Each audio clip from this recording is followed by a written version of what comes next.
Alliance-5 for Object 279. This is a really easy artillery-focused mission. We have to stun 40 different vehicles over 10 battles. And if we want to get the secondary done to complete with honors, which you probably will because this is so easy, we need to uplift that to 50 different enemies stunned. Now, it took me 5 battles to complete the primary and another 2 battles to complete the secondary. So, and I actually had a couple of very poor battles, one of which you're going to see. Now, the tank that I used was the Tier 9 American artillery piece, the M5355, and I picked this because it has the best rate of fire of the American artillery. And really, I only had 2 options to do this in, either the 4043 or the 5355, and with the stock gun, this has a faster rate of fire than the Tier 8 artillery piece. It also is extremely accurate, and because of the wide arc on the gun, you don't need to move your tank a lot because the turret does rotate quite a bit. The downside is this does have a slower rate of fire than the British artillery pieces, so if you do have those, you may want to use those.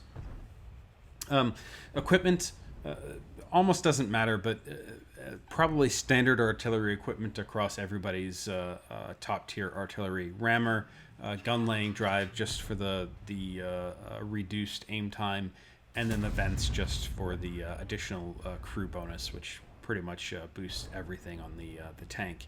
And then for consumables, just a first aid and 2 repair, and you probably won't use them during the battle. But if you want to run cola for increased accuracy, go ahead. You only need to do 6 or 7 battles here, so it's not too expensive.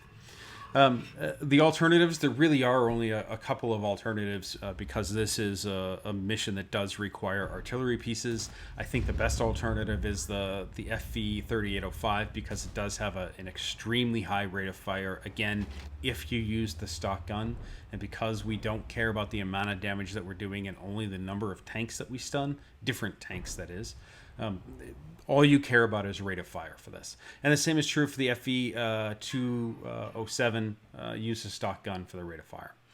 So my first battle, and this only took 1 attempt, my first battle was on Paris. This isn't a particularly good arty map, I don't think, but again, I'm not really an arty player, so I don't know the positions well. I'm sure if you knew the right position, you could do better on that map than I did. I got 2 direct hits and 1 blind shot, and I left the first match with 3 enemies stunned. Which really, even though that was a very poor showing, because you only need to average 4 different enemies stunned per battle, the impact of having a poor match is really isn't that significant. Now, what you're hoping to get is a match like this, which is I'm on Karelia, and this is an assault map. We're on the defense side, and what's great about this is there's really only 2 corridors. There's the south corridor and north corridor, and occasionally some tanks pop up in the middle, which we're not going to really care about. So the whole goal of this is to stun a tank and then reload and stun a different tank. And so on a match like this, where there's literally 6 tanks right in this tiny little area, I'm going to focus that tiny little area until I have stunned every single tank that's over there, and then I'm just going to rotate my tank somewhere else on the map. And that's really the crux of doing this mission correctly. Okay, so I'm going to stun everybody that I can.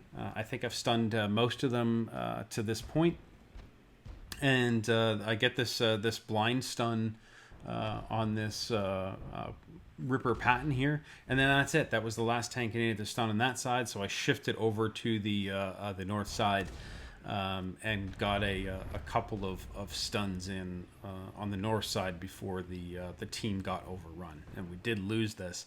But the reality is, it doesn't matter if you win or lose for this mission. All that matters is that you've hit as many tanks as you can. In this case, I think I was able to hit 9 out of the 15 enemy tanks on their team. So that's a huge showing. If you could do that, and knock this mission out in 5 or 6 battles, more power to you. You won't be able to do that every single time. I think that was the last stun I got in that match. You won't be able to do that every single time because you're going to get, like Himmelsdorf, which isn't a particularly good arty map, or Ensk, where maybe your team gets rushed early. So by this point, I had already completed the primary. It took me 5 matches to complete the 40 different enemy tanks, and I saw a tree down there, so I just blind fired, knowing there was a tank over there. I don't know if I hit him or not. It doesn't really matter. I'm going to blind fire a couple more times in this match, just because I wanted the mission to be over. But because you have 10 battles to do this in, and I completed this on the 7th battle, I wasn't really worried about whether or not I was going to get the mission done. It is nice to see the stuns on the screen, though. So if you could avoid blind firing, more power to you. Particularly that first tank that I stunned up there where the tree fell. I actually have no idea what tank that was. So when I'm trying to gauge which tanks to hit next, I have no idea if I've hit that particular tank or not, because he was never lit while I was looking at him. And that's probably the most difficult part of this. I snuck a shot in on the rear of that M60. No damage, but stun, and that's all we care about. But that's probably the most difficult part of this, is you just have to remember which tanks you stun, right? So that you're not double stunning the same tank. But at this point, I just needed one more shot into an enemy. I actually think that I'm complete because of the blind shots that I have. But again, it's nice to see the completion on the screen, and that was it. So super simple. That is Alliance-5 for Object 279. There are some things that you need to pay attention to. Again, you're going to fire and then you're going to shift target. Don't fire at the same enemy twice, because you're just wasting shells at that point. Also, just focus on one side and then just adjust to another side of the map. Once you've hit everybody you can on one side, that is of no use to you. Don't try to do more damage over there. Don't try to get kills in or anything like that. In fact, don't kill targets at all. If you get a shot into a tank that's low enough health, and you hit them and you kill them, that does not count as a stun. Okay, so you don't want to be killing targets at all. So it's when you're trying to prioritize targets, focus on the low health targets, but don't aim at them. Hit 5 feet to their left or right, or whatever you need to do. Or ideally, focus on them before they get to low health. If you see a tank that's going to get overrun, just hit them. Get your stun in, and then move on. And of course, as I mentioned, you always need to remember what you're hitting, and then you always need to be firing. If you need to blind shot, but if a tank is lit, rotate, fire, because again, you don't need to be accurate for this. You just need to hit them with a stun, which is a very different type of shot than hitting somebody to do damage. Okay, so you saw in that last battle with the M60, I had no chance to actually do damage to him, but I was able to stun him by just aiming to the rear of his tank. So you'll get this one in one try, guys. Don't worry about this mission at all. You'll knock it out in just a few matches. So good luck on this one, and I will see you on the next one.